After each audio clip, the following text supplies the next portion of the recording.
chaps, this should be our last lesson of the week, and we're going to calculate the area of trapezium. Okay? Trapezium is a quadrilateral, four-sided shape where one pair of sides are parallel to each other. Now it turns out that the area of that part of this trapezium is half times h, half times the height, the distance between these two parallel lines, times, okay, I can actually write it like this, h divided by 2 times the sum of these two sides. So AD plus BC. Okay, that's the formula that you need to remember. You want to find out the area of your trapezium. Okay, you add up two of the sides, not those two sides, the parallel side. Okay, AD plus BC. Add them up.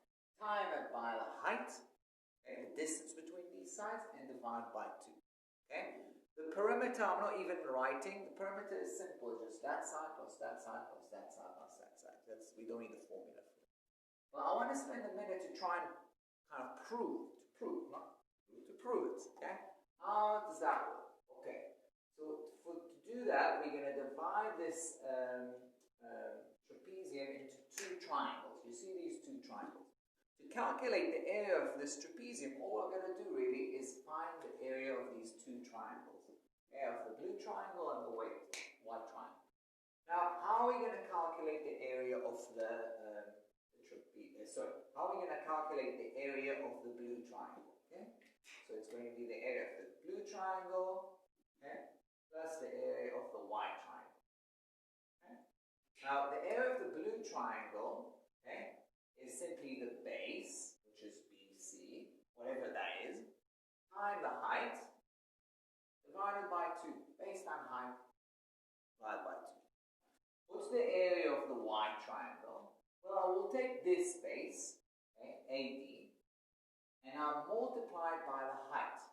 Okay? What is the height that comes to this space? Well, what I'm going to do is go to the opposite vertex and stretch a line which is 90 degrees to that base, okay? And that's going to be the height. Now if you look at this shape here, okay, this is 90 degrees, this is 90, it's all 90 degrees, that's a rectangle. So this is also h, this is the same height as that. That's the trick here, that's the idea. So these two heights are the same. So I'm going to multiply also the base by the same height, AD times h divided by 2. Now, if I want to rewrite it, I can see that there's a common factor, h divided by 2. Okay? So I can take h divided by 2 as the common factor, and I'll time it by BC plus AD. Okay? What did I get? Well, the same thing as that. So I'll prove the formula of the area of trapezium. You don't need to know the proof, but I just thought as a bonus you can maybe enjoy it a bit. But the formula, which is what you need to know, is you want to know the area? No problem. Take the distance between the two parallel sides, divided by 2. Multiply by the sum of the two parallel sides. Just add them up. That's it. Okay? Let's solve a couple of questions. Right, guys, so we'll do 3 of these questions. They're actually not that difficult, okay? And for each one of this, I chose A, G, and K. By the way, I didn't really say, but we're in exercise 4. Exercise 4, page 202. Okay? So we're asked to calculate the area and the perimeter. Okay? Let's start with the area. Okay? The area we said, we take h divided, I should have written it here, area is h over 2 times sum of top and bottom sides. Okay?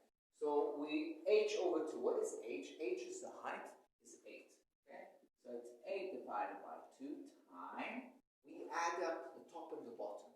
Top and the bottom side. So 15 plus 24. Okay? Guys, if you don't mind, I'll let you do that. Okay? You can just put that, it's 39 times 4, you can do it on your own. Perimeter, really easy. Okay? All I'm doing is I'm adding all these sides. So I'm taking 10 plus 15 plus 8,3 plus 24. Okay?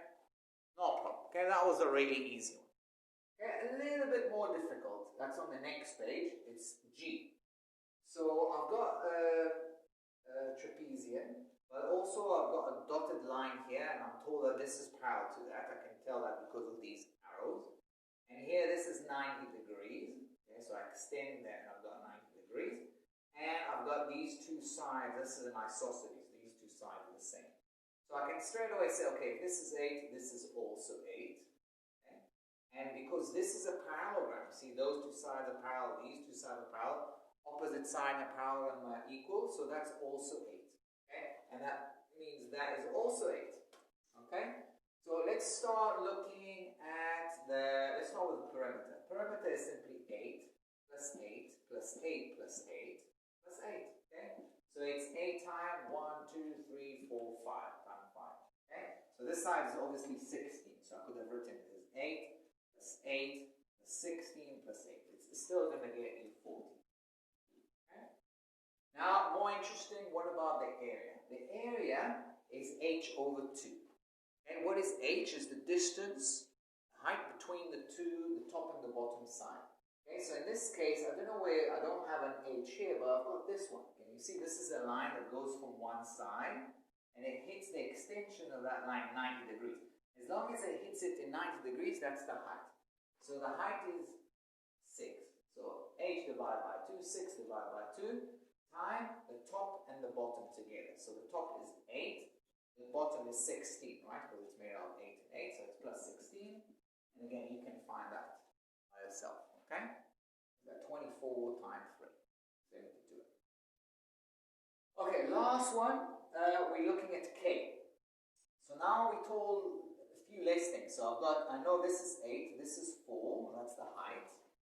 This bit, only this bit is 3, and only this bit is 1, so I don't even know that one. But I can't tell what that is, because if this is 90, 90, 90, 90, that's a rectangle, so that is 8 as well. Okay, so let's find out the area. The area will be h over 2. What is the height? 4. So it will be 4 over 2 times the top plus the bottom. The top is 8. How much is the bottom side equal? 8 plus 3 plus 1, 12. So it's plus 12. Here, I'll do it for you now because it's easy. 20 times 2 is 40 centimeters square, meters square, whatever it is. Okay? Actually, the more difficult part is to find the perimeter. Perimeter is more difficult because I'm missing these two sides. And to do these sides, I need to use Pythagoras. Okay? So let's have a look at this triangle here. Okay? It's a right angle triangle. This is 3, this is 4. You can use Pythagoras to find what that is, but you should already remember now that it's 5. Okay? 3 and 4, 5 goes together. Okay, it's not 4, 5, and 6, it's just 3, 4, and 5. You can find out 3 squared plus 4 squared, 9 plus 16, 25. You square root that, you get 5. Okay, what about this side? Okay, well, I know that if this is 4, this is also 4. So let's try and calculate this side. This is going to be a bit more difficult. See if I write for you. Okay, so x squared is going to be 1 squared plus 4 squared. X squared, 1 squared is 1, 4 squared is 16. So x squared equals 17. And that means that x equals square root of 17. And at this point, I won't calculate. I'll just leave it like that. And then when I ask to calculate the perimeter, I'm just going to add this plus that plus that plus that. So the top one is 8. This side we already said is 5. The bottom side we already mentioned before is 12. And now we know that this is square root 17. So I will write it like that. I will get the mark because I've written it. And then the last mark I will get when I put that in the calculator. You can do that, okay?